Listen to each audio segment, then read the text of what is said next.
Muy buenas tardes. Les damos la bienvenida a todos a la conferencia del doctor Christian Edlolinski. La conferencia del doctor Christian Edlolinski, que es básicamente sobre método etnográfico, la pensamos en el marco del curso intersemestral que estoy realizando con los alumnos de la maestría en Administración Integral del Medio Ambiente sobre construcción del dato cualitativo. Y en ese marco pensamos la posibilidad de aprovechar la fabulosa oportunidad de la visita de Christian para que nos diera la presentación sobre el método etnográfico. Es decir, es muy difícil encontrar a alguien con las características del doctor Christian que tenga tantísima experiencia de campo y que tenga además tantas cualidades para mostrar esa experiencia de campo. Entonces, específicamente lo que es el método etnográfico. Entonces, pues nos da mucho gusto que el doctor haya aceptado esta plática, que básicamente es sobre todo en términos, digamos, pedagógicos, ¿no? Está dirigido a los estudiantes, a ustedes y a los colegas, por supuesto, pero está sobre todo dirigido a los estudiantes que están por realizar sus trabajos de campo y están ahorita en el proceso de construcción del diseño de investigación. Entonces es muy útil tener este tipo de conferencias, ¿no? Brevemente presento al doctor Christian Edlolinski. Él es profesor de la universidad digamos en Texas, en Arlington, es profesor de antropología. Y bueno, sus áreas de investigación son muy amplias, pero quisiera, digamos, reseñar o solamente mencionar que Christian es el autor de un libro muy importante que se llama, Christian me corrige si lo pronuncio mal, pero son Janitors, Street Vendors and Activists, The Lives of the Mexican Immigration in Silicon Valley, que es un libro que recibió el premio de Snaniewski, que es un premio muy importante en la investigación sobre migración internacional. Entonces nos da mucho gusto tener a Christian aquí, y con toda su experiencia, no solamente de investigación, sino docente, y así que le doy la palabra. Bienvenido, Christian. Bueno, muchas gracias por la generosa introducción. Bueno, antes que nada agradecer a la doctora Laura Velasco y al colegio por la invitación para estar esta tarde aquí con ustedes.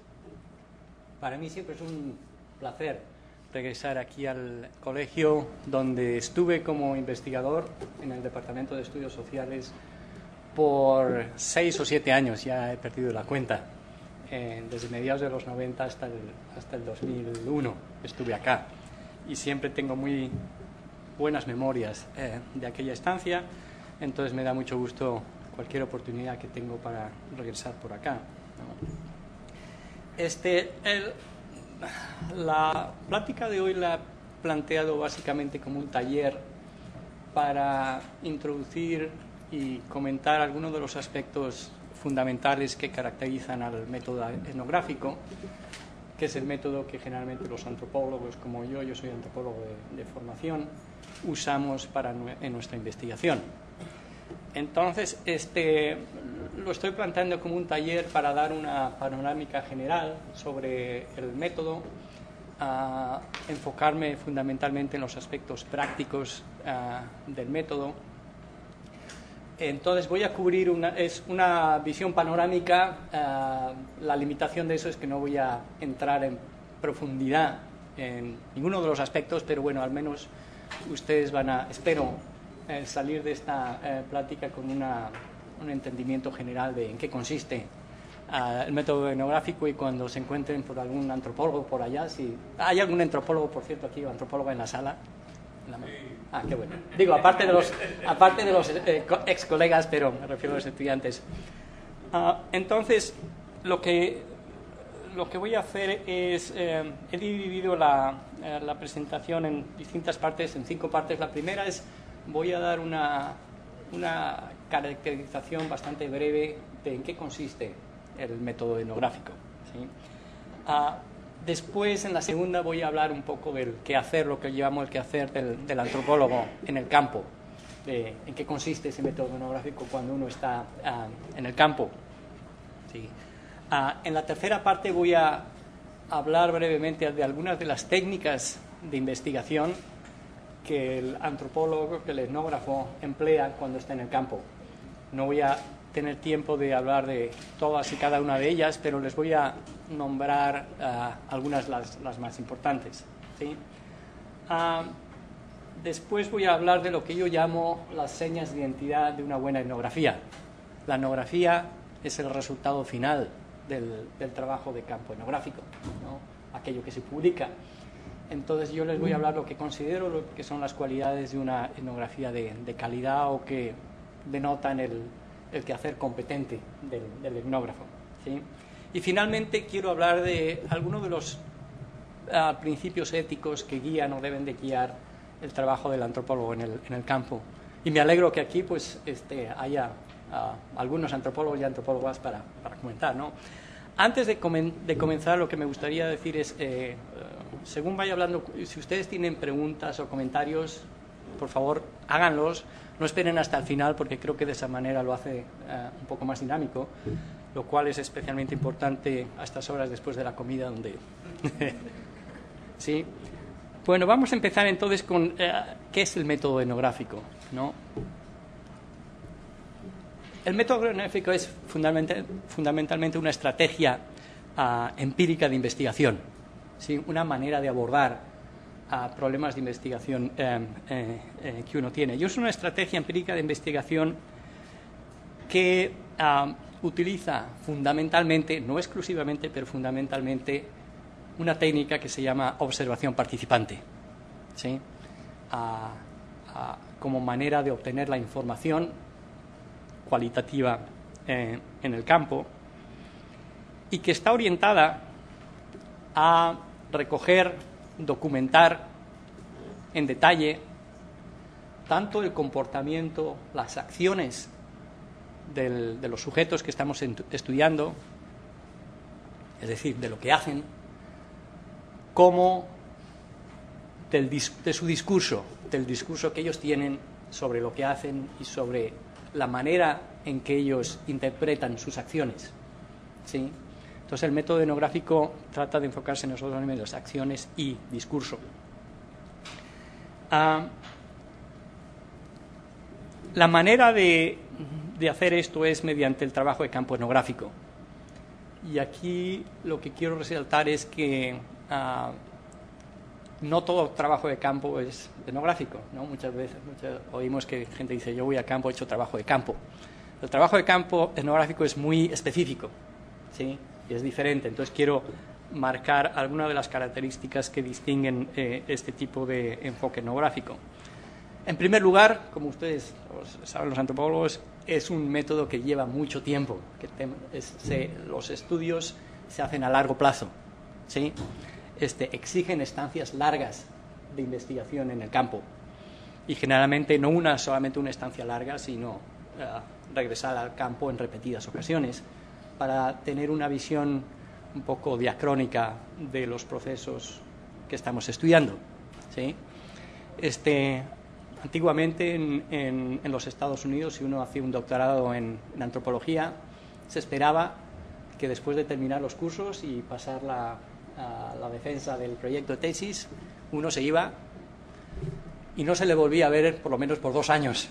Se iba al campo, y cuanto más lejos mejor, fuera del país. Estamos hablando, antes de los 80, en Estados Unidos, uno se tenía que ir a un país lo más exótico, entre comillas, posible, pasarse 2 años, aprender la lengua y regresar transformado, ¿no? Se iba como candidato antropólogo y regresaba ya como un antropólogo. No, era un rito de paso. Entonces lo que quiero decir es que exigen tiempos largos de trabajo de campo. No es ir a regresar los datos y ya no es eso, ¿no? Entonces esa es una característica. Una segunda es que el trabajo de campo etnográfico requiere la generación de relaciones de confianza con lo que llamamos informantes, es decir, con la gente que nos proporciona la información básica con la que construimos nuestras etnografías, ¿no? Y bueno, pues esas relaciones de confianza exigen tiempo, ¿sí? Hay que cultivar, hay que conocer a la gente y después de invertirle ese tiempo es como uno obtiene la información cualitativa, tanto de calidad como de confiabilidad, ¿no? Entonces, generalmente cuando uno va al campo, primera semana, los primeros meses, no se obtiene mucha información de calidad, es cuestión de cultivar esos lazos, ¿no? de confianza con nuestros informantes. Lazos que con el tiempo generalmente evolucionan a relaciones de amistad con nuestros informantes. Y eso es uno de los aspectos más, ¿cómo lo diría?, más bonitos del método etnográfico, ¿no? Porque uno deja no solamente informantes, sino amigos en los lugares donde hace sus estudios. Una tercera característica del método etnográfico es su objetivo holístico, en el sentido de que los estudios etnográficos generalmente integran un amplio espectro de los aspectos sociales y culturales de la comunidad o gentes que estamos estudiando, ¿sí? Es decir, el método etnográfico trata de llegar a una visión de conjunto amplia de la comunidad y de la vida de los informantes que estamos estudiando, y eso se hace como una manera de de combatir el reduccionismo hermenéutico que a menudo observamos en estudios que hay gente que hace trabajo de campo, entre comillas, pero no etnográfico, y se centra única y exclusivamente en uno de los aspectos que caracterizan la vida de los informantes que estamos estudiando, ¿no? Les doy un ejemplo. Actualmente, ya hace tiempo, con la doctora Laura Velasco y la doctora Mariló Cubés, estamos realizando una investigación en el Valle de San Quintín, a unas horas de aquí del sur, sobre la transformación de la vida de los jornaleros, que anteriormente eran jornaleros migrantes, iban y venían, y que a partir de los años 90 se fueron asentando en la región. Entonces estamos viendo cómo se ha transformado su vida laboral, pero también su vida como residentes, como colonos en la región, ¿no? Si uno observa, lee los trabajos que se hacían anteriormente o algunos de los trabajos que todavía se realizan sobre los jornaleros agrícolas en esta y en otras regiones, uno encuentra que pueden ser trabajos que dicen mucho sobre los jornaleros en su dimensión de trabajadores, pero nos dicen muy poco sobre otras dimensiones de ellos como personas, como actores políticos, etcétera, ¿no? Es una visión muy, muy reduccionista. El enfoque etnográfico siempre tiene ese objetivo holístico que trata de situarlo en un conjunto más amplio y tener una visión pues sí más completa, ¿verdad?, de la vida de nuestros informantes. Entonces, como ven, el método etnográfico es muy ambicioso, ¿verdad? Es ambicioso y lleva mucho tiempo, es intensivo, ¿no? Entonces es lo que la caracteriza. El objetivo final es la producción y publicación de etnografías, ¿no? Que relatan con detalle y profundidad los hallazgos que durante espacios largos de tiempo el antropólogo recoge en el campo, ¿verdad? Y después voy a regresar a la etnografía cuando les hable de las dimensiones que caracterizan una buena etnografía. ¿Sí? Déjenme pasar a la segunda parte, que se centra en el quehacer del etnógrafo, ¿sí? La dimensión un poquito más práctica, que pienso que a lo mejor les va a interesar a ustedes. Y aquí, para comenzar, primero, ¿cuáles son las formas de acceso a nuestros informantes, a la gente que nos da la información de calidad que necesitamos para después redactar y publicar nuestros resultados? Hay varias técnicas, yo creo que algunas de ellas las conocerán. Una tradicional es la que se llama snowball technique, que es la técnica de bola de nieve, que aquellos antropólogos que están en esta mesa seguramente han empleado, que es la manera de intentar primero acceder, una primera forma de acceso a informantes cuando están en el campo, ¿no? Generalmente se conoce a alguien con el que se genera el primer lazo de confianza que yo les relataba anteriormente, y una vez que se tiene eso, pues esa persona sirve de conducto para presentar, llevarnos con otra gente en el campo que esté dispuesta a colaborar en el estudio y que nos reciba con esa actitud. El beneficio de eso es que, bueno, pues puede ser una vía rápida de acceso en comunidades en las que no conocemos. La limitación, sin embargo, es que puede generar, y de hecho genera a veces, una muestra sesgada de nuestros informantes, ¿no? Porque ustedes saben que en cualquier comunidad siempre hay divisiones internas, fricciones, que el etnógrafo no conoce de antemano, ¿no? Pero que generalmente existen. Entonces, si nos centramos única y exclusivamente en alguien, podemos terminar con una muestra sesgada. Entonces, para enfrentar esa limitación, otro de los métodos en inglés es parachuting, y no encuentro la manera de traducirlo. Parachuting es aquellos que caen como en paracaídas, pero básicamente significa entrar, digamos, en una comunidad por varios puntos al mismo tiempo, simultáneamente, ¿verdad?, para obtener un conjunto más variado de informantes y que no dependa de una única vía de entrada, ¿sí?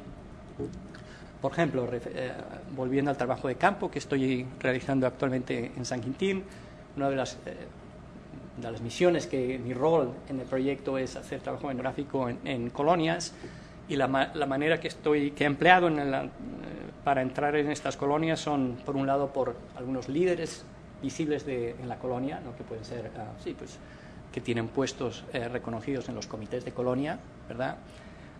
También me he apoyado en programas gubernamentales, como puede ser, por ejemplo, Oportunidades, que tiene ya contacto con las familias y entras y te pone en contacto es una manera de acceder con otro conjunto de familias.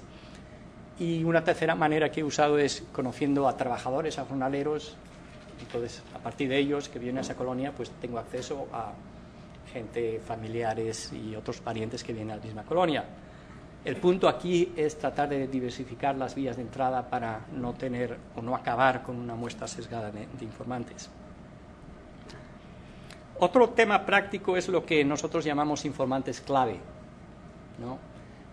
Que son aquellos que van a terminar siendo bastante importantes o centrales a la hora de presentar, transmitir y analizar los resultados del trabajo etnográfico. Y entonces aquí es fundamental saber seleccionar a los informantes clave, ¿no? Porque la calidad de nuestros informantes va a condicionar en larga medida la calidad de información que tengamos para después redactar nuestras etnografías. Entonces, y además, otra cosa es cuanto más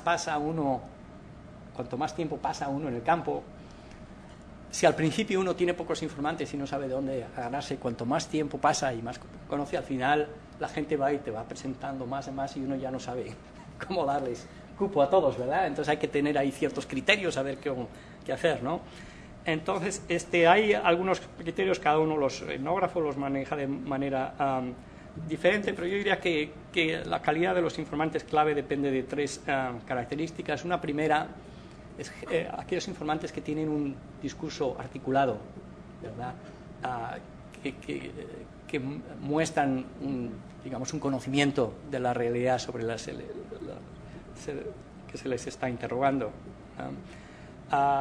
Una segunda característica es la capacidad de reflexión que los informantes tienen, tanto sobre sí mismos, sus vidas, pero también generalmente sobre la comunidad en la que residen, los cambios que ha habido, etcétera, ¿no? Y una tercera es conocimiento de su comunidad y cultura, ¿sí? Es decir, los recién llegados a lo mejor no son los mejores para darte una panorámica un poco más en profundidad de la comunidad o cultura que uno está estudiando, ¿no? Entonces, uno puede tener estos u otros criterios para la selección de informantes. Otra manera de abordar y seleccionar estos informantes es mediante la construcción analítica de categorías, de tipología de informantes, ¿no? Es decir, uno tiene previamente una tipología y después busca informantes que encajen en cada uno de los tipos que hemos definido. Por ejemplo, en el caso de San Quintín, otro de los aspectos que yo estoy trabajando son con productores, ¿no? Con empresarios. Entonces, allí pues yo tengo una tipología de aquellos grandes empresarios, es decir, aquellos que están en compañías que manejan cientos y cientos de hectáreas y miles de trabajadores, luego los productores medianos y luego productores chicos, ¿sí?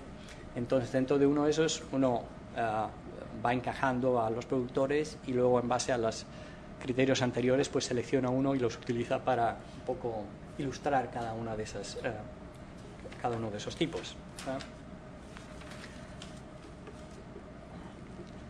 Vamos a hablar de algo incluso más práctico ahora, siguiendo la cuestión del quehacer del etnógrafo, que son las herramientas de trabajo que utilizamos los antropólogos. Nosotros somos muy parcos, no necesitamos mucho para nuestro trabajo de campo. De hecho, cuando escribo mis propuestas de proyectos para pedir financiamiento, a otro lado, para el trabajo de campo realmente no sé muy bien qué meter. Uno quiere tener bastantes fondos, pero pues no hay mucho, sobre todo si uno se va a una comunidad rural, pues no hay mucho donde gastar, ¿verdad? O sea, no tienes... Porque, ¿cuáles son las herramientas que nosotros tenemos? Son 4 fundamentalmente herramientas básicas. Una es nuestro cuaderno de campo, ¿verdad? Digo que hoy día se puede usar la computadora, pero el concepto es, ahora les explicaré lo que es el cuaderno de notas. El diario de campo, los que hayan leído a Malinowski sabrán a qué se refiere el diario de campo. Una grabadora, obviamente, para las entrevistas en profundidad, y una máquina de fotos. Con eso uno está servido, no se necesita mucho. Bueno, digo, los sofisticados llevan muchos aparatos electrónicos hoy al campo, pero realmente esos son los básicos. ¿Cuál es la función del cuaderno de notas? Yo lo llamo cuaderno de notas porque cuando yo comencé, a la edad que ustedes tenían, pues no había computadoras y había que usar los cuadernos, ¿no? Bueno, todavía sigo usando el cuaderno, pero después lo paso a la computadora. Pero básicamente el cuaderno de notas es donde llevamos un récord pormenorizado de nuestras actividades en el campo, ¿sí? Y donde escribimos y relatamos cada una de nuestras actividades, bien sea de observación o observación participante, y las ordenamos de manera cronológica. Entonces, hay 2 componentes fundamentales en las notas que el etnógrafo toma. Una son las descriptivas, las de observación, ¿sí? Y la segunda son las ideas o primeros análisis que nos surgen a nosotros cuando estamos en el campo, ¿sí? Ahora, una regla de oro que a mí me enseñaron cuando estaba haciendo el doctorado y siempre me ha servido mucho, es que no se pueden mezclar. ¿Sí? Uno, digamos, antiguamente llevaba el cuaderno, en un lado ponía las puras observaciones o lo que nos comentaban, nos relataban nuestros informantes, y en el otro separado lo que nosotros interpretamos, analizamos. Porque si lo mezcla uno, luego después no se sabe saber cuál era cuál, ¿no? Muchas veces ustedes, si lo hacen así, descubrirán que nuestros primeros análisis e interpretaciones estaban muy descaminadas, ¿no? Eso lo notan después cuando se lee, ¿no? El cuaderno de notas es fundamental, hay que hacerlo bien, a llevarlo con disciplina, sistemáticamente y de una manera detallada, y es por ello toma mucho tiempo, ¿sí? La regla dice más o menos por 1 hora de trabajo de campo etnográfico son al menos 3 horas de trabajo de talacha, como lo llaman en México. Uno y se pone a redactar las notas y es trabajo cansado, pero es importante, ¿no? Un segundo es lo que se llama el diario de campo, ¿sí? Y en el diario de campo uno escribe, recoge más bien poco pensamientos y sentimientos subjetivos nuestros del autor respecto de la comunidad que estamos estudiando y sus gentes, ¿no?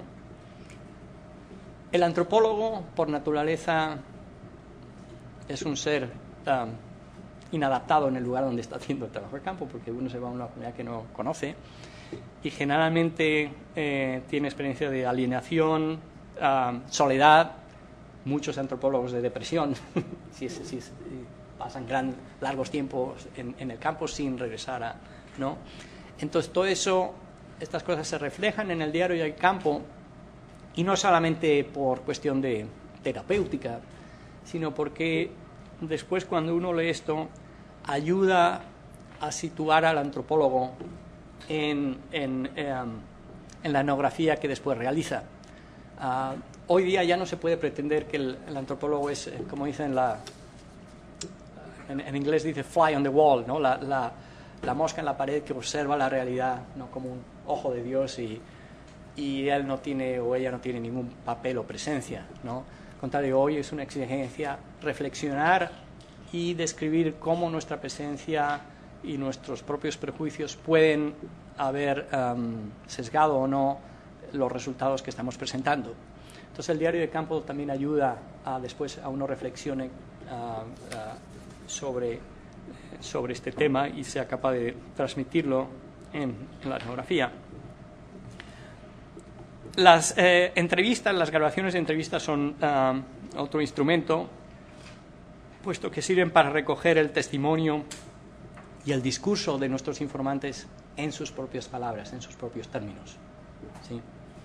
Y eso es fundamental, porque, como diré después, una de las señas de la buena etnografía es ser capaz de transmitir las voces de nuestros informantes tal como ellos las expresan, independientemente de la manera en que nosotros las interpretemos o analizamos. Y buenas entrevistas en profundidad son importantes porque después nos van a servir para sacar citas que podemos plasmar en nuestra etnografía y que transmiten puntos que nosotros pensamos que son bien importantes o que transmiten hallazgos importantes de nuestro estudio, ¿no? También forman parte de la evidencia cualitativa que nosotros presentamos en nuestros estudios, ¿no? Aparte de eso, en el campo, pues uno puede y debe generalmente hacer otras cosas. Por ejemplo, es la consulta de archivos y bases locales de datos, ¿sí? Muchas de estos archivos solamente se encuentran a nivel local y son información de gran valor para después situar, contextualizar nuestros resultados, ¿no? Por ejemplo, en nuestro proyecto en San Quintín nosotros utilizamos toda la información que da la Secretaría de Agricultura, Sagarpa, para producción en el valle, las notas de prensa locales, ¿no? Que no se encuentran en otro lugar. Yo utilizo los censos de colonia, que muchas veces levantan hasta los que viven allá, ¿no? Y que eso pues solamente te lo pasan ellos y tú los haces la copia y de otra manera es muy difícil obtenerlos, ¿no? Entonces son estas algunas de las formas que uno va usando en el trabajo de campo. Después de eso, puede ser después o muchas veces incluso conveniente hacerlo al mismo tiempo, viene toda la parte primera de codificación de la información, codificación y un primer análisis, ¿sí? Uno de los problemas de la investigación cualitativa es que termina uno con una avalancha de datos e información cualitativa que realmente puede llegar a ser, como la palabra, abrumadora. Gracias. Sí.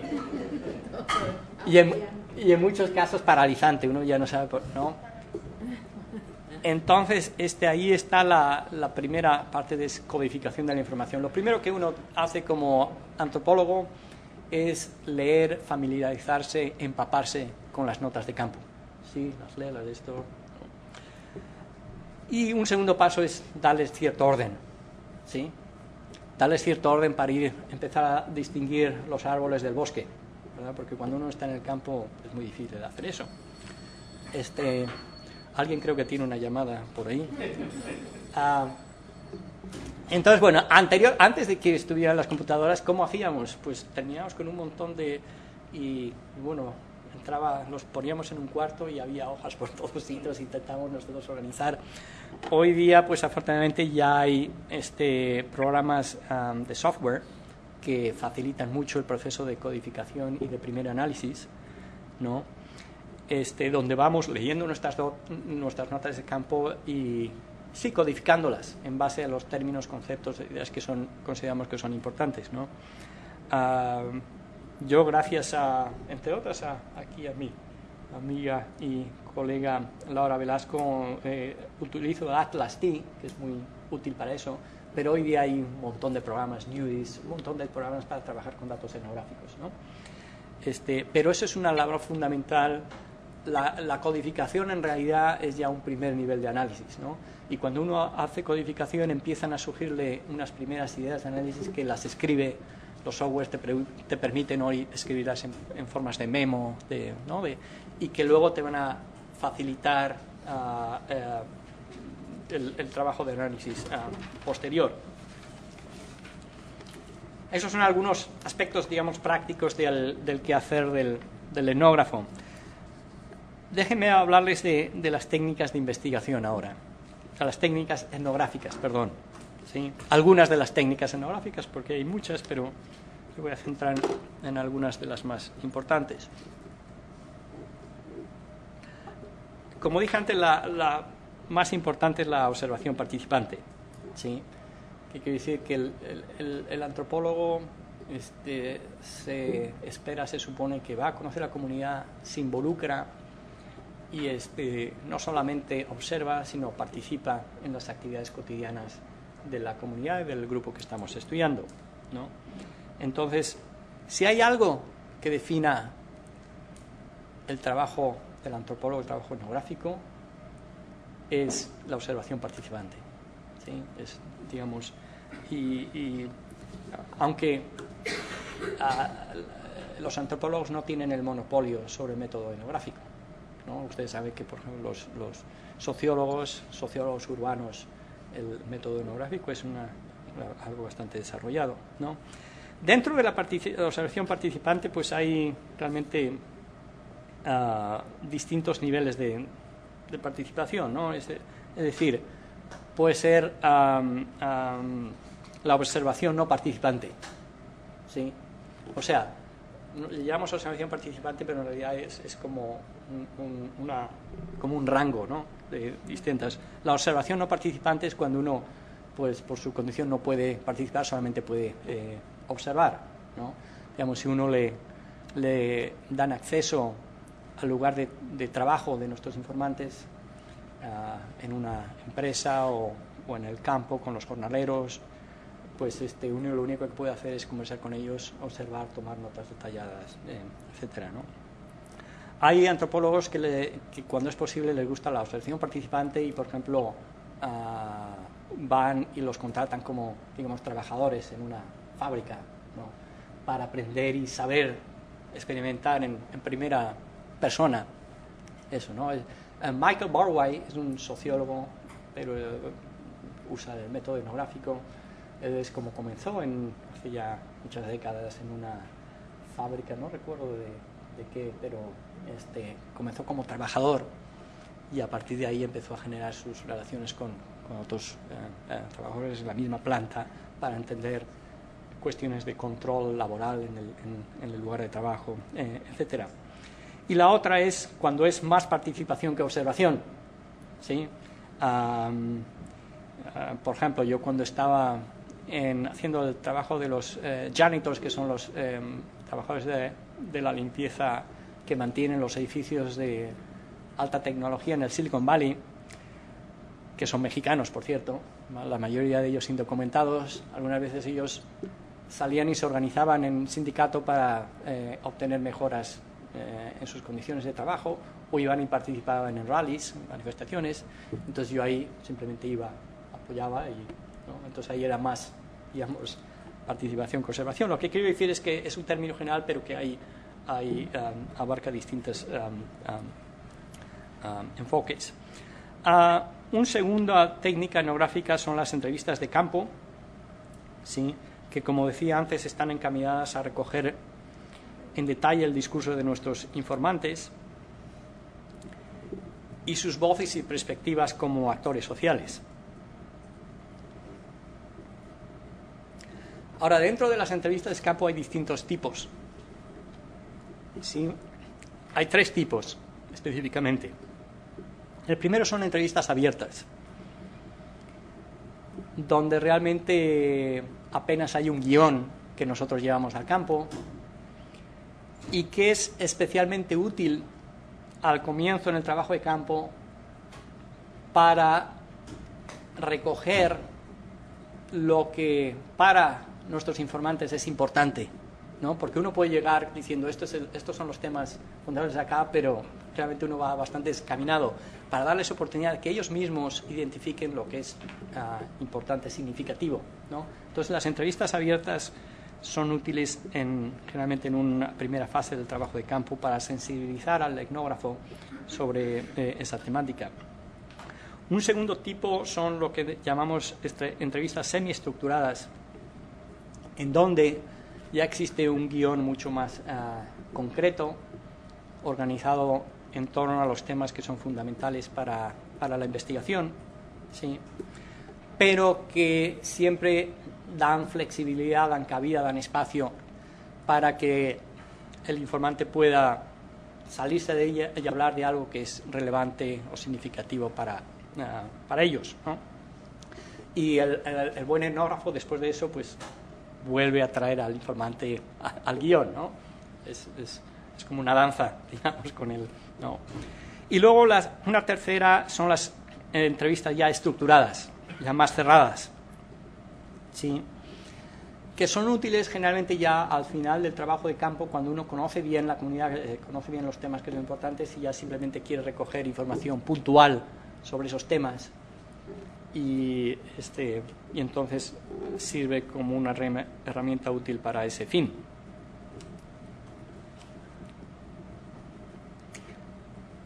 Otra técnica fundamental que caracteriza el método etnográfico son los casos de estudio, ¿sí?, donde el antropólogo, el etnógrafo, elige pues sí, un caso específico. Por ejemplo, digamos, si estamos hablando de mi trabajo que hacía en Silicon Valley en una empresa de alta tecnología, para usarla como una manera de profundizar en el tema o problemática que estamos tratando, ¿sí? Es decir, los casos de estudio generalmente se centran en casos paradigmáticos y como manera de profundizar en ellos, ¿no? En el trabajo que hice anteriormente, hace ya pues mucho tiempo, cuando hice mi tesis doctoral en California, en el Silicon Valley, en la ciudad de San José, que terminó en el libro que comentaba la doctora Laura Velasco. Allí yo quería plasmar cuál era la realidad y los factores que explicaban por qué empresas de alta tecnología que eran tan productivas y exitosas terminaban subcontratando, sería la palabra, a inmigrantes mexicanos indocumentados para que hiciera la limpieza y mantenimiento de sus edificios, ¿sí? Y entonces me centré en un caso que es, los antropólogos usamos seudónimos, pero aquí se los puedo decir, a la empresa Hewlett Packard, una de las más importantes allá. Y entonces estudié ese caso y mostré cómo la empresa antes empleaba a sus trabajadores de planta, que allí les llaman in-house janitors, ¿no? Y después se los echó y empezó a subcontratar con pequeños contratistas que empleaban a trabajadores indocumentados y les pagaban bien poco, obviamente, ¿no? Entonces yo usé eso como estudio de caso, mostrando la historia de esa compañía con entrevistas a administrativos, a directivos de la compañía que estaban a cargo de esa reestructuración, y luego con trabajadores que hacían el trabajo de limpieza en esa compañía, ¿no? Entonces son estudios de caso que te permiten profundizar y mostrar en detalle cómo tienen lugar estos procesos y además si los haces a largo plazo te dan una visión diacrónica de los mismos. Otra técnica son las historias de vida, que son las historias de vida son bastante útiles. Generalmente las centramos en nuestros informantes clave y que ofrecen una perspectiva diacrónica de las trayectorias de vida de estos informantes clave, que luego nos ayudan a nosotros a situar e interpretar los resultados que presentamos, ¿no? Entonces las historias de vida son no se pueden hacer muchas porque llevan mucho tiempo, ¿no? Pero sí son muy útiles para informantes clave. Por ejemplo, revisando al caso de San Quintín, yo hago estudio en algunas colonias. En una de ellas tuve la fortuna de conocer al fundador de la colonia, que fundó los terrenos, dividió los terrenos y empezó a venderlos, un señor que ya tiene 96 años. Entonces, antes de que pasara nada, le entrevisté, estaba en su cama, una entrevista para tener en perspectiva, porque a través de ese testimonio uno entiende un poco también la propia historia del valle y cuando comenzó el proceso de asentamiento, ¿sí? Y finalmente, otra de las técnicas, no voy a hablar de todas, pero otra son las encuestas de pequeña escala,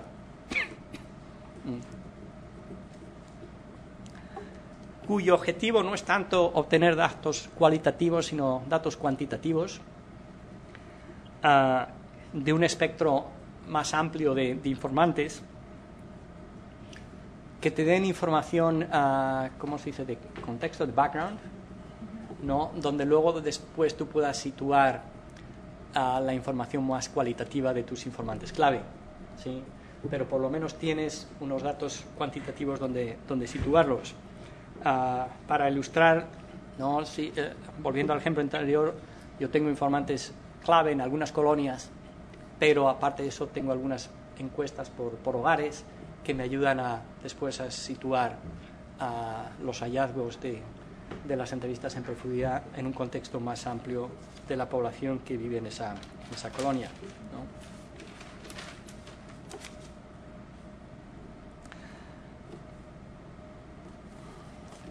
Déjenme hablar ahora de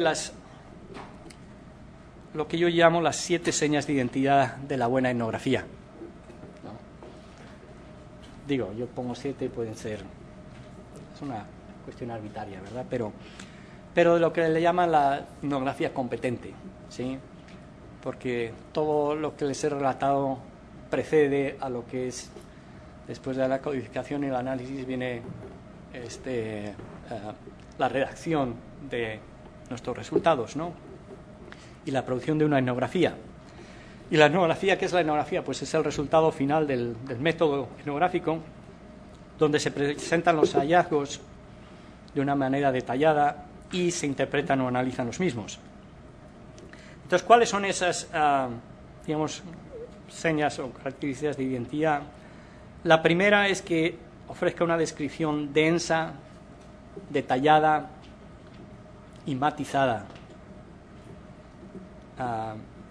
de lo que uno encuentra en el campo. ¿Sí? La descripción es fundamental. Obviamente no es pura descripción, es análisis e interpretación del autor, pero es fundamental que la descripción esté bien hecha. Hablando una vez con una antropóloga muy reconocida, ya jubilada, June Nash, no sé si hay una excelente antropóloga que también ha hecho mucho trabajo de campo aquí en México, en Chiapas y en otros lugares, ¿no? Ella me comentaba, me decía, las buenas etnografías son aquellas que sobreviven el paso del tiempo, y las que sobreviven el paso del tiempo son aquellas que tienen una descripción sólida, ¿no? Que no está tamizada por la interpretación del autor, ¿no? Y que muchas veces, incluso con el paso del tiempo, uno puede llegar a conclusiones o interpretaciones muy diferentes que las del autor que escribió esa etnografía. pero la descripción sigue ahí, ¿sí? Ese es el valor de las obras como Malinowski, ¿no? O sea, la descripción detallada está allá, y luego pues autores han dado interpretaciones muy diversas, pero esta es fundamental, y en ese sentido mi propio prejuicio como antropólogo o crítica es aparte, no toda, pero parte de la antropología la que se le llama más interpretativa o posmodernista, donde hay mucha interpretación, pero la descripción algunas veces es, como le llaman, thin, delgadita o débil, ¿no? Entonces eso hay que evitarlo.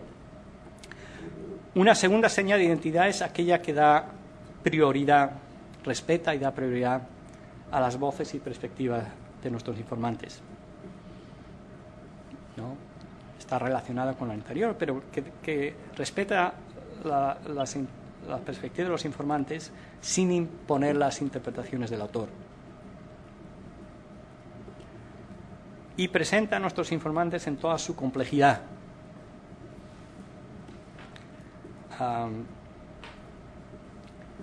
Porque uno siempre tiene que encontrar la etnografía, eso ahí realmente en primer plano, ¿no? En ese sentido, una tercera faceta de una buena etnografía es lo que dicen que transmite el sentido de credibilidad y de estar en el campo, ¿sí? Cuando ustedes leen una buena etnografía, les traslada al campo, ¿no? Y ustedes, la etnografía les sirve para que ustedes estén como si estuvieran allí viéndolo, viviéndolo. Entonces eso pues exige mucho trabajo, como digo, descripción detallada, matizada.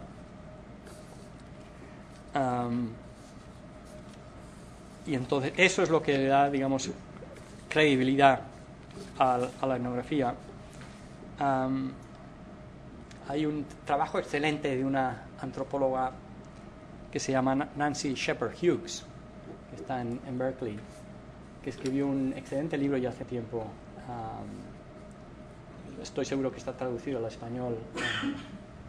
Se llama Death Without Weeping, que es a muerte sin lloro, sin sollozo. Si conocen a esta autora, Nancy Shepherd Hughes, es una excelente etnografía hecha en Brasil sobre ¿cómo se dice? La muerte infantil, es decir, mujeres que tienen muchos niños, pero que muchos de esos niños que nacen nunca viven más de 2 años o 3 años, ¿no? Y cuáles son los mecanismos un poco de adaptación y defensa que las madres generan para no... Oh, perdón, sí, ajá. Entonces describe pues los mecanismos de un poco de adaptación y de defensa de estas madres, de estas mujeres para la realidad de pobreza en la que vive, donde la mortalidad infantil es muy alta, ¿no? Una etnografía escrita con una gran sensibilidad y donde sitúa eso en el marco más amplio de las políticas económicas en Brasil que generan y reproducen estos contextos de pobreza en áreas rurales en Brasil, ¿no? Y bueno, generalmente se utiliza como un modelo de una etnografía de alta calidad. Una cuarta característica es que las buenas etnografías contrastan el discurso de nuestros informantes, es decir, lo que dicen, lo que nos dicen sobre lo que piensan y sobre lo que nos dicen sobre lo que hacen, con su comportamiento, es decir, con lo que hacen en la realidad, ¿sí? Es decir, la buena etnografía no se basa simplemente en lo que los informantes nos dicen. No lo tomamos porque nosotros vemos oímos lo que nos dicen y después nos quedamos ahí y observamos lo que hacen. Y generalmente descubrimos que existe una gran brecha entre estos dos, ¿no? Entonces la tarea del etnógrafo es, primero, documentar esa brecha y, segundo, tratar de explicar por qué ocurre, ¿no? Y tratar de presentar un análisis de esa diferencia. Entonces, pues no se vale únicamente en ir a entrevistar y decir, oye, ¿usted qué hizo allá, qué hizo no sé qué? Y ya, pues con eso ya lo tengo. No.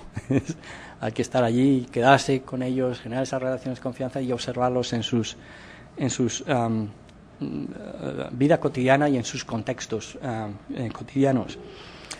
Una quinta señal es la emplea variedad que estas etnografías emplean variedad o se basan en una variedad de técnicas de investigación para garantizar la fiabilidad de los datos o de la información recogida. ¿Sí? Los buenos etnógrafos son muy creativos e usan una gran variedad de técnicas, no solamente una, ¿no? Y bueno, pues sí, eso lleva mucho trabajo, imaginación, pero es una manera de garantizar muchas veces la confiabilidad de la información que presentamos en la etnografía. Una sexta seña de identidad: las buenas etnografías se mueven de una manera dinámica entre la descripción del análisis, el nivel micro y macro. ¿Sí?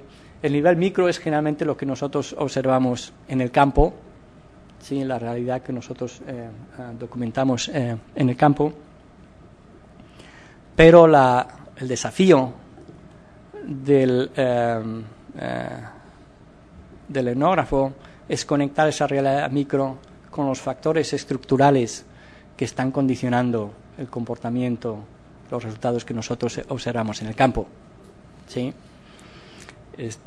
Porque si no se quedaría únicamente en descripción detallada, pero pura descripción, ¿sí? Parte del desafío, del reto allí es interpretar estos hallazgos en el contexto más amplio, por ejemplo, del contexto político, económico, donde se contextualiza la vida o de la comunidad que estamos estudiando. Y esto se liga a la séptima característica de la buena etnografía, que es aquella que propone avances teóricos. Y propone avances teóricos generalmente mediante la revisión crítica de las propias hipótesis que el etnógrafo tenía al comienzo del proyecto, ¿sí? Nosotros generalmente, pues, en todo proyecto se apoya en ciertas hipótesis, y si nosotros simplemente hacemos el trabajo etnográfico y decimos hemos confirmado nuestras hipótesis, pues no hemos aprendido mucho, ¿no? Y en el transcurso la labor es o desafiar o refinar, cambiar, mejorar o proponer hipótesis alternativas a las que comenzamos, ¿sí? Entonces, lo que estoy diciendo acá es que la buena etnografía no es únicamente descriptiva, tiene siempre que plantearse metas teóricas y contribuir al avance teórico y al diálogo con autores que están trabajando en ese campo. Eso es lo que les investigo, es simplemente un diálogo con los autores que están en nuestros mismos temas, ¿sí? Entonces, lo digo, la buena etnografía va más allá de la pura descripción y dialoga con la teoría del momento.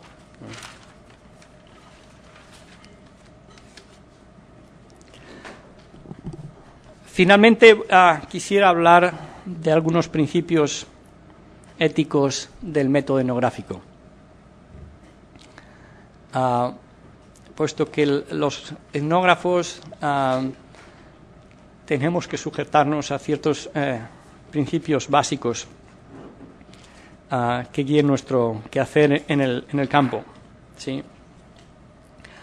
El primero de ellos es proteger la identidad y privacidad de nuestros informantes, ¿sí? Esa es la primera obligación que tenemos. Y de hecho, como ustedes saben, en la etnografía generalmente muchas veces, la mayoría de las veces, de hecho en la publicación nunca se identifican los informantes o muchas veces ni siquiera las comunidades con sus nombres reales, ¿verdad? Se usan seudónimos para proteger esa identidad y esa privacidad, ¿sí? Solamente en el caso de que nos pidan, no, usted cuando publique yo quiero que mi nombre aparezca allá, pues así lo hacemos. O cuando son personajes públicos, si es legítimo, si es válido. Pero es una primera obligación. La segunda es que la participación tiene que ser voluntaria de nuestros informantes, nunca coaccionada. ¿Sí? Ese siempre fue un principio ético que guió el quehacer antropológico, pero después ya se ha transformado en Estados Unidos y en otros países en algo más de carácter legal. Es decir, en Estados Unidos, por ejemplo, tanto los investigadores como aquella gente que está haciendo sus doctorados o maestrías para sus proyectos de tesis, tiene que obtener el consentimiento explícito de los participantes en el estudio. ¿Sí?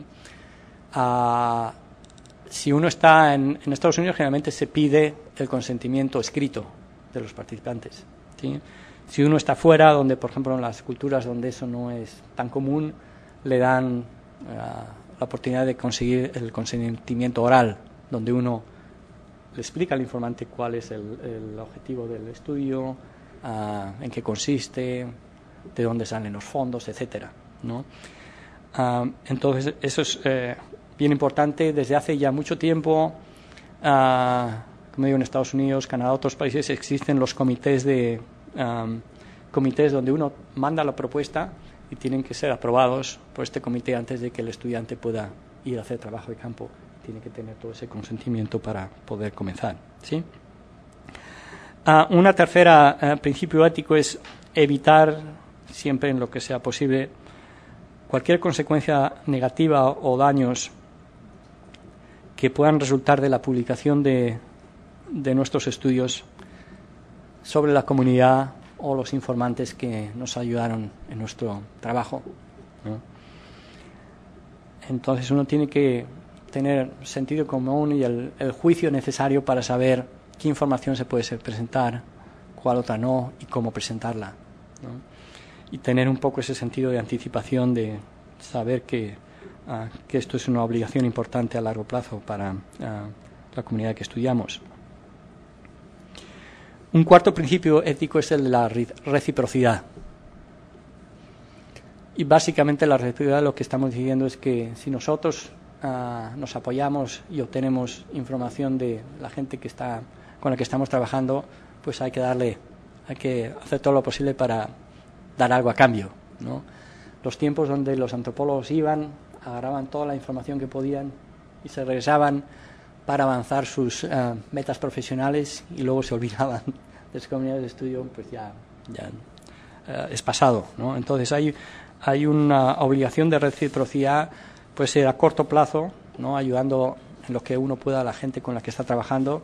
En mi caso, por ejemplo, cuando estaba en California, como eran trabajadores indocumentados, muchos tenían problemas de migratorios o con la migra o legales, pues uno les asesoraba en lo que podía o les ayudaba, hacía cartas, les llevaba con las organizaciones legales que apoyaban a los inmigrantes indocumentados. Era una manera de hacer reciprocidad. A largo plazo, lo que hoy generalmente se hace es, una vez que está la publicación, regresar a la comunidad y diseminar los resultados entre la propia gente que hemos estudiado, darles copias de nuestras publicaciones y que los tengan allá, ¿no? Como digo, ya no se vale simplemente usarla para avanzar nuestros meros metas profesionales. De ese modo, entonces, al menos en Estados Unidos, los antropólogos tienen su código ético al que se tienen que someter, ¿sí? Y que si uno se sale de ese código ético o lo viola, pues a uno le puedan quitar la licencia, un poco como antropólogo, ¿no? Entonces yo voy a dar algunos principios, código ético, sobre todo que aplican para los antropólogos aplicados. La antropología aplicada es aquella que busca resolver problemas prácticos en la comunidad donde se estudia, ¿no? Y contribuir a solucionar problemas que se encuentran durante la investigación. Entonces, hay algunos código ético, implica algunos lineamientos fundamentales. Uno es, como decía anteriormente, informar claramente a los participantes del objetivo del estudio, quién lo está financiando, ¿no? De dónde viene el financiamiento, los fondos, y cómo se van a usar los resultados, quién va a tener acceso a los resultados y con qué fin se van a usar, ¿sí? Y eso uno tiene que ser bien claro. El segundo repite lo que les había comentado anteriormente, que es decir, respetar la dignidad e integridad de los sujetos estudiados. Una tercera guía, en principio, es reportar los hallazgos de forma fidedigna y prevenir que se distorsionen o supriman en su publicación, ¿sí? Porque hay veces que, por ejemplo, nos contratan una agencia gubernamental o una ONG para un estudio específico y luego a lo mejor no les gusta mucho lo que estamos encontrando, los resultados que estamos encontrando, ¿no? Entonces es la obligación del antropólogo reportar esos hallazgos de manera tal y como los encontramos en el campo. Y una cuarta que es importante, que anteriormente muchas veces no se respetaba, y es mantener la responsabilidad con nuestros colegas profesionales, no monopolizando el acceso a la comunidad que estamos estudiando. No, ya no se va esto, esta es mi comunidad y quien quiera acceso tiene que pasar a ese sentido posesivo de los antropólogos que siempre tenemos, o poniendo en peligro el futuro acceso por parte de otros investigadores, ¿no? Es decir, aquí es tan importante saber entrar como saber salir del campo, ¿sí? Y uno tiene que saber salir para dejar las puertas abiertas a otros investigadores que después quieran hacer otros proyectos, otros trabajos en estos lugares, estas regiones o comunidades, ¿no? En el pasado muchas veces no era así, ¿no? Y hay lugares que eran bien interesantes como potencial para hacer trabajo de campo, pero que si se aparecía el antropólogo lo corrían de manera inmediata porque había habido malas experiencias en el pasado, ¿no? Entonces, y un último punto en es que se ha extendido, es la obligación con los estudiantes, ¿sí? Es decir, los antropólogos académicos usar el trabajo de campo para abrir puertas, dar oportunidades a formar a los estudiantes que tengan prácticas de campo, y para contribuir a su profesionalización como etnógrafos, ¿sí? Entonces, de ahí que, por ejemplo, cuando uno solicita apoyos a organismos federales como el National Science Foundation, ellos ven con mejores ojos aquellas propuestas donde uno va a llevar estudiantes al campo que si uno lo va a hacer única y exclusivamente, ¿no? Entonces, es otro principio importante. Pues yo creo que eso es lo que decía algo panorámico, de carácter más bien introductorio, pero tal vez lo que podemos hacer ahora es usar el tiempo para preguntas, comentarios y tal vez poder profundizar en cualquiera de estas dimensiones u otras que no haya abordado yo, ¿sí? Pues muchas gracias, Cristian, muy amable. Como la conferencia está estructurada para la discusión, sobre todo con los alumnos, los colegas que quieren participar también, claro, es pues preguntas sobre el método, preguntas sobre la exposición, preguntas que puedan estar relacionadas con sus trabajos de campo, con sus propios proyectos de investigación y que creen que Cristian pueda darles alguna opinión. Entonces, siéntanse ustedes libres de hacer algún comentario, pregunta, comentario sobre su propio proyecto de investigación. Así que, pues, ¿quién quiere ahí animarse para abrir, digamos, ese intercambio entre profesor y alumnos? Adelante. Preséntense un poquito nada. Sí, para que... Bueno. Yo soy Alejandra, de la maestría en Desarrollo Regional. Y bueno, lo que me tiene un poco en shock aquí es que el trabajo de campo dura 2 meses, ¿no? Y yo soy antropóloga, entonces, sí, me dura 2 años. Y es en el penúltimo semestre, me parece. No, en el último, ¿no? En el último semestre. Entonces, en esa situación, pues qué consejos tiene, ¿no? Para recopilar la información. Sí, okay. En una forma tan rápida. ¿Juntamos algunas o quieres ir contestando? Una. Vamos Sí. una, luego. ¿Sobre lo mismo quieres comentar? ¿Quieres escucharlo o respondes a ello? Déjame que lo responda y después vamos así. Sí. Bueno, mi respuesta tiene dos partes. Una no tan optimista, pero la otra más. Que puedas ver. La primera es, obviamente, en esas condiciones, y yo las conozco, las condiciones, los tiempos de los másteres aquí, pues uno no va a poder hacer un trabajo etnográfico con las características que acabo de describir, ¿no? Ni siquiera se puede pretender hacer, ¿no? Habiendo dicho esto, sin embargo, los antropólogos han tenido que ir rediseñando sus métodos y técnicas para hacer también trabajos de investigación a corto plazo, especialmente en proyectos de antropología aplicada. La antropología aplicada es otra de las ramas en antropología que ha crecido mucho en los últimos 20 años, ¿sí? Y donde son proyectos a corto plazo que pueden venir financiados por el gobierno, pero otras veces por ejemplo, compañías en lo que se llama business anthropology, en antropología industrial o de trabajo, donde se exigen resultados a corto plazo. Entonces, lo que ha pasado es que los antropólogos que trabajan en este área han ido rediseñando algunas de estas técnicas y creando otras para ser capaces de llegar al campo y en un periodo corto de tiempo recoger información tanto cuantitativa como cualitativa de cierta confiabilidad con el que poder después redactar sus resultados, ¿sí? Entonces existen esas técnicas y existe una descripción de cómo entrar, de cómo hacer, ¿no? De qué cosas se pueden hacer y qué no en esos periodos de tiempo, ¿sí?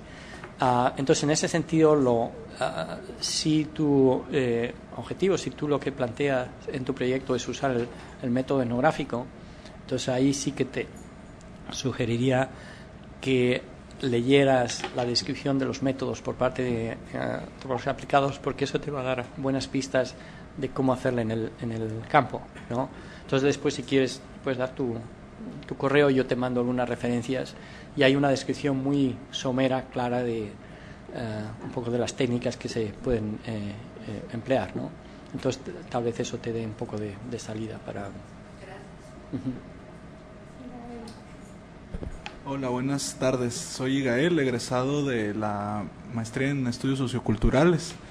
Y precisamente, esa cuestión de los tiempos, ¿no? Yo, al hacer también mi trabajo etnográfico, me enfrenté a tener muy poquito tiempo, o sea, en 15 días, pero al final me quedo con tanta información que nunca alcancé a terminar ni siquiera de codificar, sino una parte, y ahorita sigo trabajando con ella, ¿no? Afortunadamente. Pero quería conocer sobre todo su opinión en torno a las etnografías focalizadas. Particularmente eso, ¿no? Cuando se tiene exactamente muy poco tiempo y además encima, ¿no? Sí, y digo, si es en el último que es semestre o está difícil. Bueno, lo primero, digo, no sé si lo mejor es que ustedes quieran producir una etnografía como resultado final de su investigación. A lo mejor no es lo ideal. Una cosa es que utilicen algunos métodos etnográficos y otra cosa es que quieran que el producto final sea una etnografía. Eso es una apuesta un poco riesgosa, ¿sí? Entonces, visto los tiempos y la presión que yo conozco que había, porque yo también cuando tenía mis estudiantes había que ajustarle porque nos ajustaban a nosotros también las entonces a lo mejor uno tendría que buscar un compromiso, no tanto de tratar de producir una etnografía, incluso aunque sea focalizada, sino de utilizar los métodos etnográficos para generar resultados, obtener información cualitativa que sea un insumo importante para la tesis, pero la tesis final no tiene que ser necesariamente una etnografía. Y la etnografía, además, con esos cortos plazos es muy riesgoso, ¿sí? Entonces, creo que tendrían que buscar alguna manera intermedia en que tal vez una parte de la tesis tenga ese carácter etnográfico, pero que no le apuesten todo a ello, porque con esos tiempos es difícil. Y porque, como tú bien relatas, una cosa es recoger el trabajo de campo y otra cosa es el trabajo de codificar, análisis y redacción. Esos exigen tiempos muy largos, ¿sí? Déjeme que les diga, generalmente los trabajos etnográficos de largo plazo, no de antropología aplicada, pero de largo plazo, generalmente estiman que son proyectos, los ciclos de los proyectos de antropología son generalmente de 6 años. Entre lo que se gesta el proyecto, se presenta, se obtienen los fondos, se hace el trabajo de campo, se hace la investigación, se hace el análisis y se publican los resultados, son como de 6 años, ¿no? Si uno lo hace de una manera seria, ¿sí? Entonces, pues sí, o sea, uno tiene que ser, no les digo, y además como antropólogo les animo a que usen la aproximación etnográfica, pero no busquen generar una etnografía, porque eso es ponerse a ustedes el listón muy alto y es difícil.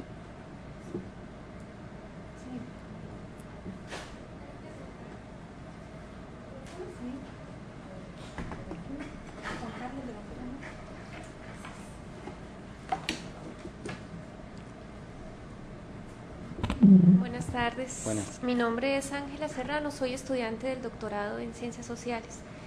Yo tenía una pregunta en relación a uno de los principios del método etnográfico que comentó. Es el tema de la reciprocidad. Si estamos pensando en cuestiones éticas respecto a este método, me preguntaba acerca de las relaciones de poder que necesariamente se generan en campo con los informantes. Entonces, aunque tratemos de tener este principio de reciprocidad, estas relaciones de poder son casi inevitables, bien sea del informante sobre uno o de uno sobre el informante. Pensaba, por ejemplo, en el caso de que usted nos comentaba en San Quintín, finalmente van los investigadores respaldados de una institución que tiene redes institucionales que puede proveer ciertos servicios o ciertas facilidades que los informantes solitos no pudieran hacer y que con esta idea de la reciprocidad ustedes ofrecen a cambio de información. Pero yo estoy en una situación bien distinta a esa, y es que mis informantes son empresarios locales. Entonces hay como que el factor, y es uno de los temas de mi investigación, es el poder que ejercen ellos como actores sociales dentro de la ciudad y dentro del imaginario urbano, ¿no?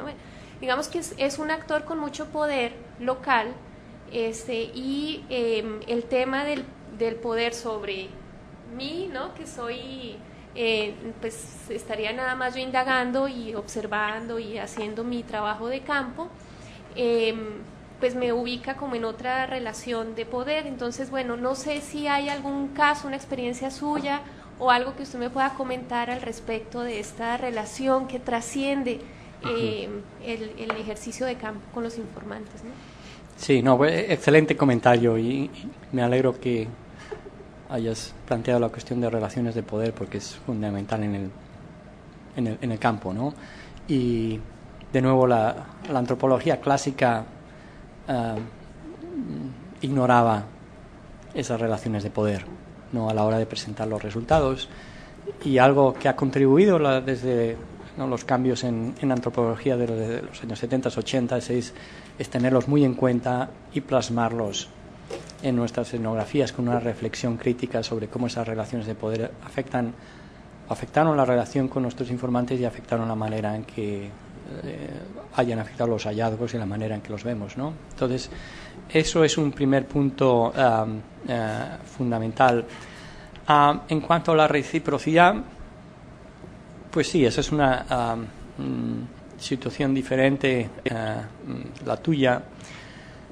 Mira, en mi caso, digamos, cuando estaba en California, decía, pues aparte de los relaciones con trabajadores, pues tenía que entrevistar a algunos de estos directivos. Aquí en el Valle de San Quintín también es con algunos productores. Mi experiencia es que esas no son relaciones de largo plazo con esos informantes. Normalmente están ocupados y te dan una única ventana de oportunidad para que vayas, los entrevistes y hables con ellos, uno o dos, ¿no? Entonces, en ese sentido, yo no sentía la misma, digamos, obligación moral de la reciprocidad que con informantes a los que yo podía visitar periódicamente y con los que mantenía relación a largo plazo. Entonces, aquellos que eran a corto plazo, la manera más que reciprocidad era reconocimiento a su contribución. Generalmente lo que hacía era hacer una carta de agradecimiento institucional y cuando terminaba se las mandaba o se las llevaba, gracias por su contribución en el marco de este proyecto, etcétera, ¿no? Y en algunos otros casos, pues cuando están las publicaciones hechas, pues se puede mandar, digamos, ¿no?, un ejemplar, una copia. Quiero decir que la reciprocidad es un principio que debe guiar, pero los niveles, los grados varían, ¿no? Y entonces ahí es el antropólogo que tiene que ver cuál es la manera. Es decir, estos son lineamientos éticos, pero cómo se aplica la manera ya no te dan solución, ¿no? Es el antropólogo quien tiene que ver cómo lo soluciona en cada caso concreto. No sé si respondo a tu pregunta, pero es lo único que... Sí, muchas gracias.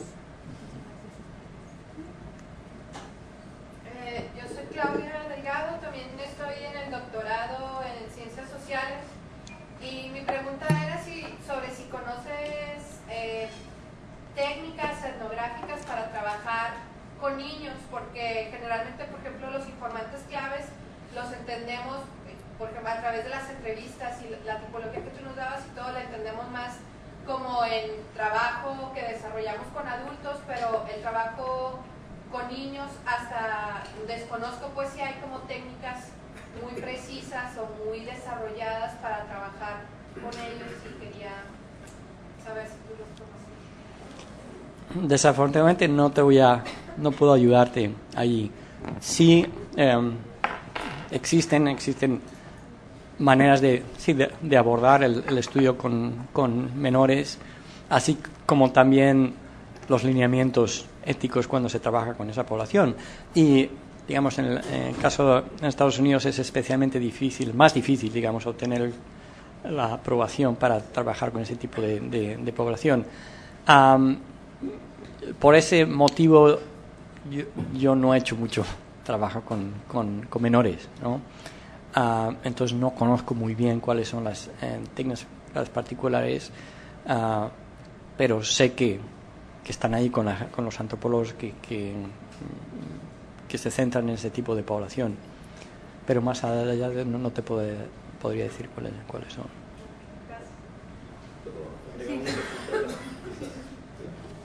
Bueno, mi nombre es Germán Vega, estoy aquí en el Colegio de Frontera Norte y a las dos últimas colegas que participaron.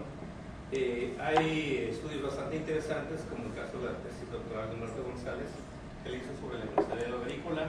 Tiene todo un capítulo que es muy, digamos, una reflexión sobre su trabajo etnográfico y justamente cómo él tuvo que lidiar con estas cuestiones de poder. Sí, perdón. Y el artículo, incluso lo dimos en un curso que compartimos la doctora Laura Lascuyo. Es un artículo, es un capítulo bien interesante donde él te muestra cómo resuelve esas cuestiones no es nada fácil, ¿no?, de poder, en este caso con los empresarios agrícolas.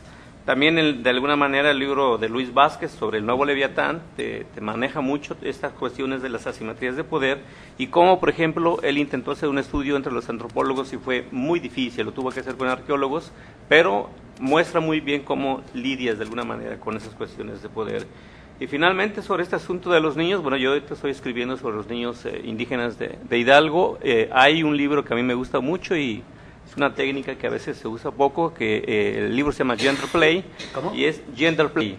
Y es un estudio de cómo se construye la identidad de género a partir de la observación, que por cierto es una técnica que, digamos, no se usa ya casi en términos, por decirlo así, como pura, pero es bien interesante cómo de la observación, del estar conviviendo a diario con los chicos, va reconstruyendo todo eso. Y es bien interesante cómo además te muestra cómo genera su técnica de trabajo, ¿no? Eso es todo. Sí, nada más añadir otro punto. Cuando uno hace esos estudios con gente que, como dices tú, tiene más poder que el propio investigador, sobre uno, si el investigador es un estudiante, pero, o sea, entiendo los desafíos y son reales, pero está el mérito de estudiar el poder, ¿sí? Y eso es algo que los antropólogos generalmente no han hecho. Los antropólogos, si uno ve lo que estudiamos generalmente los antropólogos, siempre nos hacemos la gente que tiene menos poder que nosotros, ¿no? Tenemos una predicción por como dice, pues la gente con menos poder, pobre, etcétera. Pero desde hace tiempo los antropólogos tienen un llamado a estudiar el poder y a estudiar la gente, ¿no? Laura Nader es una antropóloga de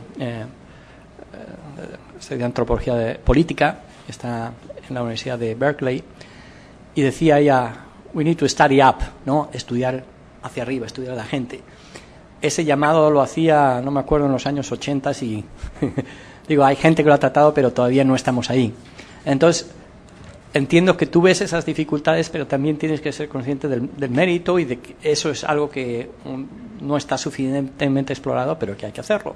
Y parte de tu experiencia haciendo ese trabajo va a servir como insumo para reflexionar sobre la propia pregunta que me estabas haciendo. Sí, porque las respuestas todavía tal vez no estén ahí porque no hay mucha experiencia de ese tipo de estudios. ¿Alguna pregunta más? Guillermo. Es una incoherencia. No, unos Que si te puedes acercar porque Ah, están grabando. Sí. Bueno, solo me escuchas. Dije una incoherencia. No, felicitarte por refrescar más la memoria. Yo ya estaba enquilosado con tanto cuantitativo aquí en el colegio, me había echado a perder. Me sonó a música celestial. Digo, no, hay una serie de cuestiones que han dicho acá los antropólogos que trabajan para empresarios, para el gobierno, o la bronca que hubo con la guerra de Irak y de Afganistán, donde había antropólogas que declaraban de que estaban trabajando para el gobierno. No es nada nuevo, ¿no? Antropólogos guerrilleros también acaban de bombardear al jefe de la FARC y me enteré que, además de ser tocayo, es antropólogo. O sea que siempre la antropología también ha estado en esta encrucijada, ¿no? La de Malinowski se queda a inventar el trabajo de campo porque, como era polaco, los ingleses dijeron en la Primera Guerra Mundial que se quede aquí hasta que acabe la guerra y vamos a ver lo que pasa. O sea que la antropología ha estado con el régimen colonial, o sea que lo de la política y las cuestiones de para quién trabajar o para qué sirve lo que hacemos siempre ha sido un problema, ¿no? en la disciplina. Lo de la observación participante también en antropología de la educación hay trabajos sobre cómo estudiar niños en el aula, en el patio, violencia escolar, etcétera, etcétera, y sí son diferentes técnicas porque no los puedes tratar como adultos, ¿no? O sea que es cierto. Mi cuestión era algo que estaba latente en lo que tú hacías. Me sonaba muy garciano todo, y era la cuestión también de escribir, ¿no? O sea, el etnógrafo exige un tipo de escritura, la etnología, la historia es otro tipo de escritura, la teoría es otro tipo de escritura, ¿no? Entonces, un poco lo que me gustaría, tus comentarios, yo como soy posmoderno, no me di por aludido de no hacer etnografías de estas. Es cierto lo que tú decías antes, lo de las monografías, se abusa mucho de ahora todo el mundo hace etnografías, cuando en realidad a veces son monografías, ¿no? Que era lo que le decían a uno cuando era estudiante, que el método etnográfico no necesariamente acaba en una etnografía, sino a veces son en trabajos parciales y que se llaman monografías, ¿no? O sea, que había que rescatar también un poco eso, ¿no? Para quitarnos de encima la presión de escribir algo tan ambicioso como estás diciendo tú de una etnografía que efectivamente lleva 5, 6, 7 años y todo eso. Mi pregunta era tu opinión sobre la cuestión de la escritura, ¿no? Lo importante que es, no todo para hacer una buena descripción, sino para también el análisis. O sea, a veces el análisis, el manejo conceptual lo tienen bien, pero a la hora de verlo por escrito hay proyectos personales que se diluyen. Me gustaría lo de la reflexión sobre la escritura etnográfica, ¿no? Y antropológica, totalmente gerciano, pero que si has reflexionado sobre eso, ¿no? La necesidad de formarse también como escritor, dicho ya claramente, ¿no? Bueno, primero un comentario a lo que decías de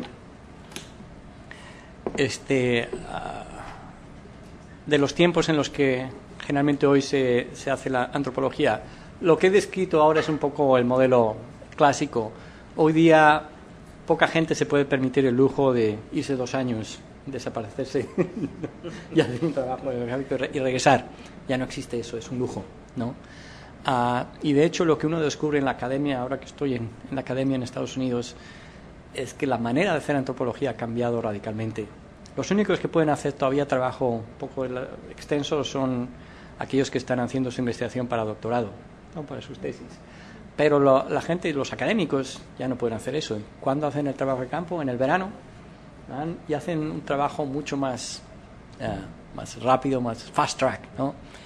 Y muchas veces más basado en entrevistas que en observación participante, pues porque no hay mucho tiempo, ¿no?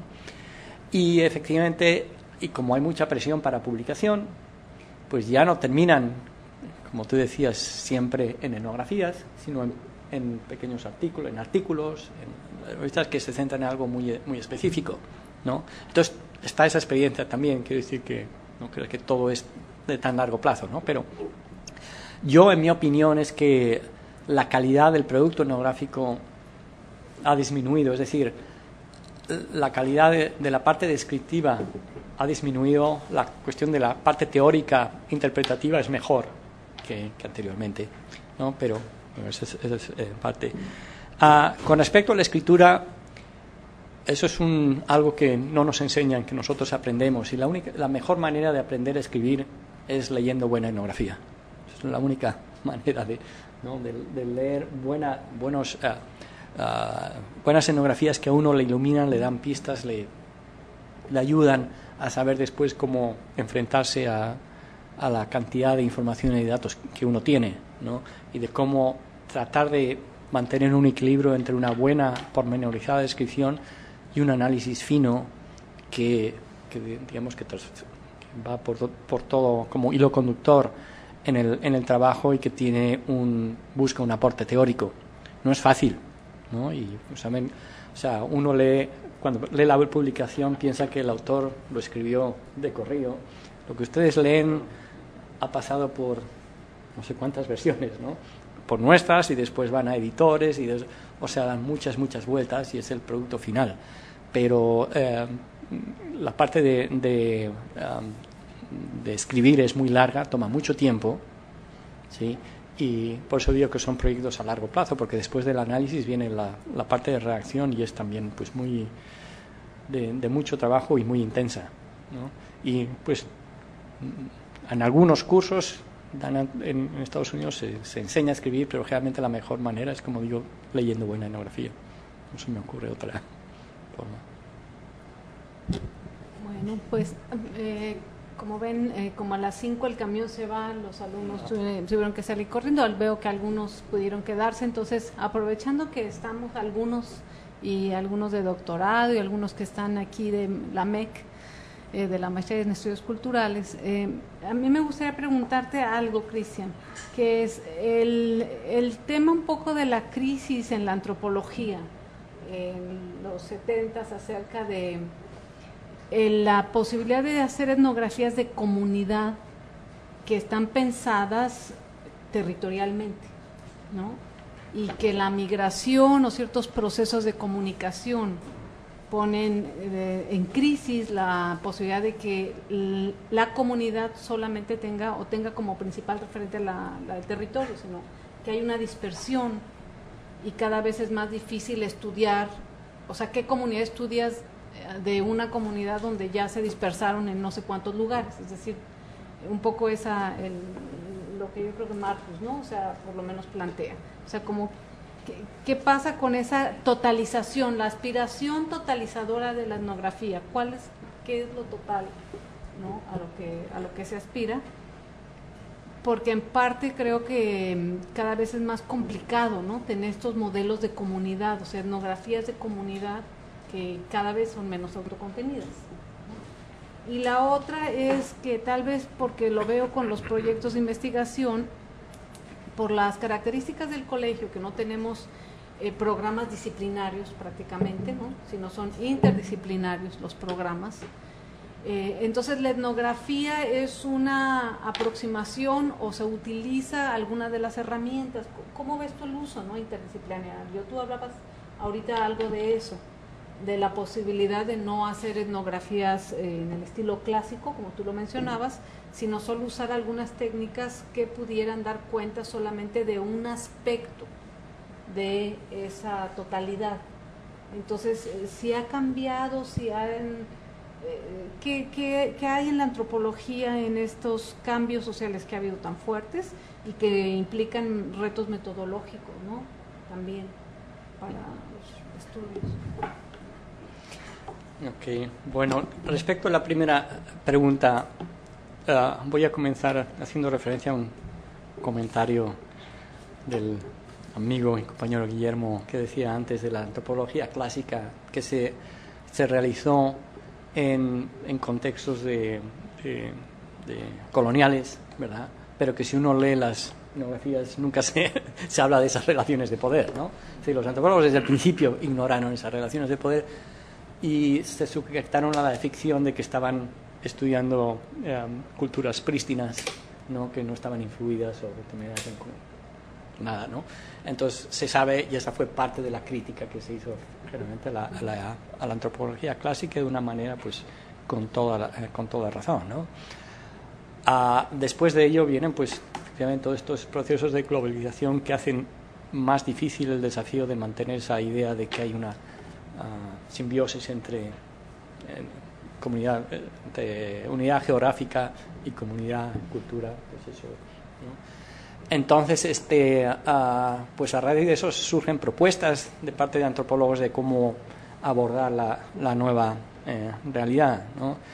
Entonces, alguna, por ejemplo, es la de como la multi-sited approach, ¿no?, de hacer antropología no en un solo lugar, sino en varios lugares, por ejemplo, en el contexto de la antropología, de los estudios de migración, ¿no?, la gente que estudia a los migrantes tanto en sus comunidades de origen como en los de destino, y tratan de hacer una etnografía en ambos lugares, ¿no? Un ejemplo de ello es el trabajo de Robert Smith, que es sociólogo de formación, pero usa métodos etnográficos, que hizo un estudio de la migración de un lugar de mixtecos de un lugar de Puebla en Nueva York. Entonces él tiene estudios en ambos lados, que le llevó no 6 años, sino más tiempo hacerlo, pero que es un buen ejemplo y es un muy buena etnografía que ilustra ese tipo de aproximación, ¿no? Y luego han surgido, otros enfoques. Appadurai es un antropólogo muy conocido, dice, bueno, otra manera es de abordar es, por ejemplo, uno es seguir a la gente, ¿no? Follow people, a la gente, pero también puedes hacer follow the commodities, ¿no? Seguir a los a los productos, a las mercancías, ¿no? Entonces, si estás como que alguna gente, por ejemplo, en el caso de frutas y verduras de exportación, es lo que hace, desde donde se hace hasta cómo se transporta, a dónde llega, hasta los mercados donde llega, entonces sigue entonces son maneras de tratar de adaptarse a un contexto donde es mucho más difícil mantener esa ficción de simbiosis, ¿no?, entre comunidad, territorio y cultura. Eso no significa que no podamos hacer estudios de comunidad, pero tenemos que ser muy, muy claros de situarlos en el contexto más amplio, sobre todo de político, económico, donde se imbrica esa comunidad, ¿no? Y es un poco el reto que uno tiene al hacer estudios como el Valle de San Quintín, que depende totalmente de los mercados de exportación a Estados Unidos, Canadá, etcétera. No se puede entender, San Quintín es producto de esa realidad, ¿no? Entonces es ahí donde uno tiene que hacer el tránsito entre lo micro y lo macro, lo micro y la parte macroestructural más explícita y recurrente, ¿no?, que es un desafío, pero es hacerlo. Y una tercera aproximación que mencionabas totalmente es cada vez es más común los antropólogos trabajando en equipos interdisciplinares, porque los antropólogos, tenemos esta gama de técnicas y objetivo holístico, pero ante realidades complejas, pues lo que se busca, y uno se beneficia mucho de trabajos interdisciplinares con colegas que tienen otras capacidades, otras formaciones, otras técnicas, ¿no? Entonces, hoy día en Estados Unidos se fomenta mucho ese trabajo, aproximación interdisciplinar, que por un lado te da mucha más riqueza, te permite el uso simultáneo de distintos métodos. También te plantea el desafío, como nosotros lo estamos encontrando, de después cómo integras datos que vienen de distintos métodos y cómo integras la redacción de esos resultados, porque ya no es una pura etnografía, ¿verdad? Entonces, tiene sus ventajas, pero también sus desafíos que creo que estamos descubriendo, pero es la línea hacia la que se va, son estudios interdisciplinares donde hay una combinación de métodos, o lo que llaman una triangulación, tanto métodos cuantitativos como cualitativos, ¿no? Eso es fundamental, yo creo, como digo, en tiempos reducidos como los tienen ustedes. Creo que es la apuesta un poco más inteligente de utilizar distintos métodos y no tratar de usar solamente los métodos etnográficos, porque sería muy difícil. Solo una última cosa que no desconozco si ya lo han llevado, pero creo que sería un buen punto para que pudieras elaborar con los estudiantes. Creo que hay un asunto, cuando hablabas de confiabilidad y se habla también de validez, que sería, si les pudieras explicar un poco toda esta cuestión del punto de saturación. No sé si ya lo vieron en algún curso de métodos cualitativos, pero yo creo que es muy importante, porque para mucha gente hoy en día equivale lo que en métodos cualitativos, aunque hay supuestos teóricos metodológicos bastante distintos, pero será como el equivalente a cierto nivel de representabilidad estadística, ¿no? O sea, cumple con el punto de saturación. Y la otra es una cosa que a mí a veces me preguntan los estudiantes, si hay una polémica, que es el escribir en primera o tercera persona. La ventaja de la primera persona es que te haces responsable de lo que estás diciendo, ¿no? Y se evita así entonces la famosa neutralidad científica o el grado de cientificidad que se solía apelar usando la tercera persona. Y finalmente, una cosa, ¿tú qué posibilidades ves en el contexto mexicano, donde muchas de las instancias en ciencias sociales no tenemos todavía estos cuerpos de asuntos éticos, apenas se están elaborando? Por ejemplo, a mí me parece que es muy importante todo este asunto del human subject que se usa en Estados Unidos, el obtener el consentimiento, etcétera, y creo que es algo que, no sé, deberíamos de impulsar, ¿no? O sea, para evitarnos, pues, yo sé que en Estados Unidos surgió por otras razones, ¿no? Para evitar que te demandaran, etcétera, pero en las universidades yo creo que en términos éticos deberíamos de trabajarlos también aquí en México, y sería buena idea, ¿no? No, mejor no. Del human subject tienes que firmar. ¿Subject? Sí, ¿Subject? como No, subject. sí, sujetos humanos. O sea, tienes que firmar. Tiene que pasar un cuestionario, por ejemplo, si vas a aplicar por la universidad, etcétera, etcétera. Sí, no, yo estoy totalmente, empezando por la tercera pregunta, de que esto se tiene que institucionalizar, porque si no se están obviando las relaciones de poder que generalmente se establecen entre investigador y gente que se investiga, ¿no? Y que lleva a muchos abusos. Y eso es lo que, entonces, creo que tarde o temprano aparecerá en México, y me parece muy saludable que todos nos sujetemos a esas reglas.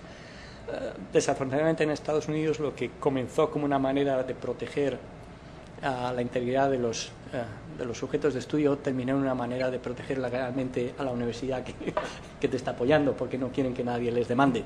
Entonces perdió un poco su sentido, pero bueno, con eso tenemos que lidiar, ¿no? Con respecto a las otras, tu primera observación era sobre el punto de saturación. Efectivamente, los métodos cualitativos nos damos cuenta de ello. Por ejemplo, cuando uno hace entrevistas, ¿no? Digamos, a hogares, jefes de hogar, la primera entrevista te revela un montón de cosas que uno no sabía, que son novedosas, ¿verdad? Entonces luego uno sigue con más informantes con el mismo guión, misma estructura. Y cuando parar, pues, ¿no? El antropólogo no puede ser un ¿cómo se llama?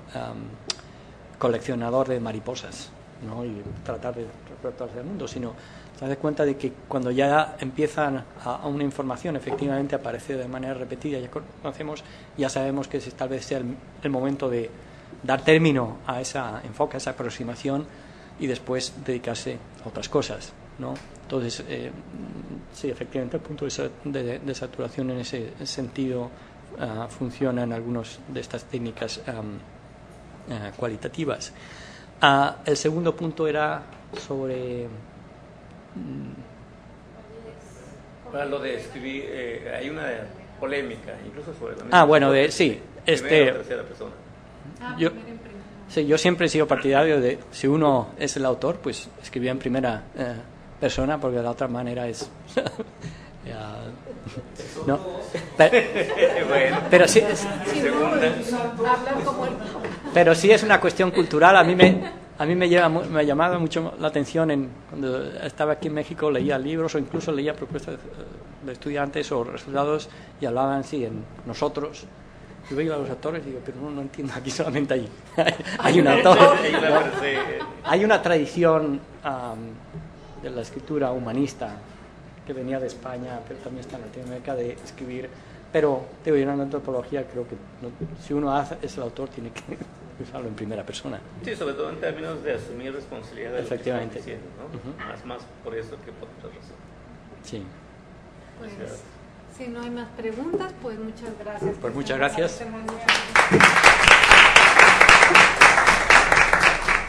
Había más preguntas. Ay, perdón. Perdón, ¿tú querías preguntar más? Por supuesto. Por cierto, él hasta el camión de las 8. Por cierto, una buena técnica para trabajar con niños puede ser las entrevistas colectivas. Colectivas o el equivalente de grupos focales.